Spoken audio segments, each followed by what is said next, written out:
श्री स्वामी समर्थ. हा आहे माझा फर्स्ट व्लॉग आणि यात मी तुम्हाला सांगणार आहे how I enjoyed my journey.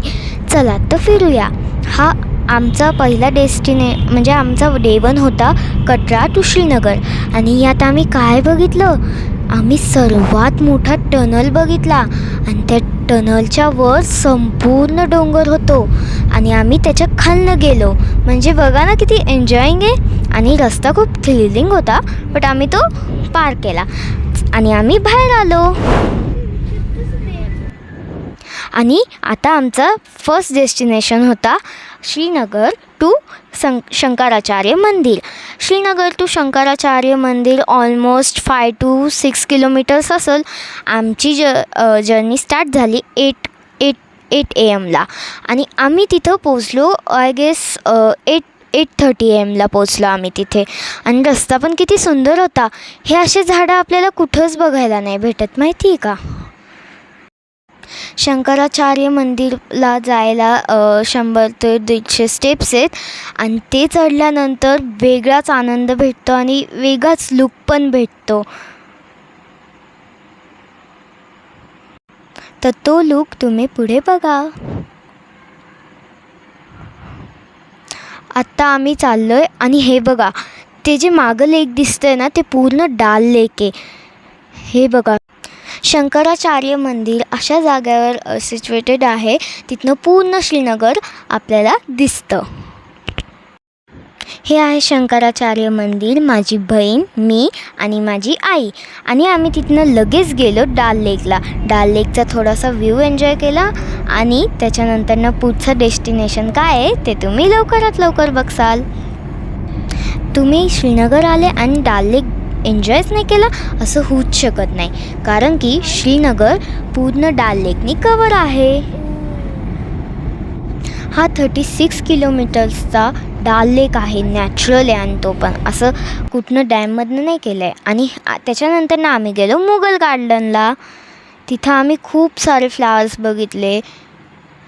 हा होता स्प्रिंग सीझन, दॅट्स वाय आम्ही सगळे फ्लावर्स एन्जॉय करू शकलो. Kashmir is paradise on earth असं म्हणतात ना, त्याचा पूर्णपणे आम्ही अनुभव घेतला. आणि इथं बघा किती वेगवेगळे प्रकारचे फुलं पण होते. तुम्ही नॅचरल व्ह्यू बघू शकता आणि हा मी फोटोजच्या सहाऱ्याने तुम्हाला दाखवायचा प्रयत्न करते आहे. किती सुंदर pink flowers, purple flowers, yellow flowers, सगळ्या प्रकारचे फ्लावर्स बघायला भेटले आम्हाला तिथे.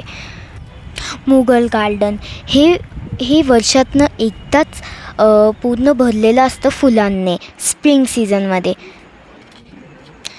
हे बघा, त्याच्यानंतर ना आम्ही गेलो काश्मीरची सगळ्यात फेमस जागा रोडच्या कडेने. हे आहे टुलिप गार्डन, जे की वर्षातनं एकदाच ओपन होतं आणि ते पण स्प्रिंग सीझनमध्ये. इथं आम्ही खूप सारे फ्लावर्स बघितले आणि किती सुंदर होते.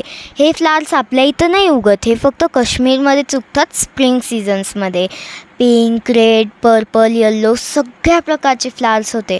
पुढं आणखीन पण फोटो आहेत, बघा तुम्ही आणि एन्जॉय करा हा व्हिडिओ. हे टुलिप नॅचरल आणि ओरिजिनल आहे. वाटतायत का किती सुंदर दिसत आहेत. आणि आम्ही तिथे खूप सारे फोटोज काढले. मागचा व्ह्यू पण चांगला होता. हे बघा, इथं मागं डोंगर आहे, त्याच्यामध्ये आम्ही दोघी बसलो आहे. किती सुंदर दिसतं आहे. मागं फ्लावर्स आहे, चेअर्सवर बसलो आहे. एकदम मस्त नॅचरल आहे सगळं. तुम्ही एकदा जाऊनच बघा. ही मी आहे, एकदम मस्त फ्लावर्समध्ये ते टच पण करू देतात एंडमध्ये. आणि इथं माझी बहीण पण काढू राहिली काही फोटोज. इथं आम्ही एन्जॉय करतो आहे, परत खेळकूदू राहिलो, खूप एन्जॉय केला आम्ही तुम्ही पण एन्जॉय करा. जे पिंक झाडं आहे आजूबाजूला ते वाटत आहेत का नॅचरल आहे? नाही ना. आणि हे टुलिप्स पण असे फेक वाटतात, बट जेव्हा तुम्ही टच करसाल ना तेव्हा कळेल तुम्हाला किती मस्त होते ते फुलं. टुलिप गार्डन हे 35 एकर्समध्ये पसरलेलं आहे आणि आम्हाला हे सगळे फ्लावर्स बघता ऑलमोस्ट 4 hours लागून गेले. आणि आम्ही एंडमध्ये आमचा डे संपून गेला आणि आम्ही असेच आमचा एन्जॉय करत बाहेर निघालो. डे 2 बघण्यासाठी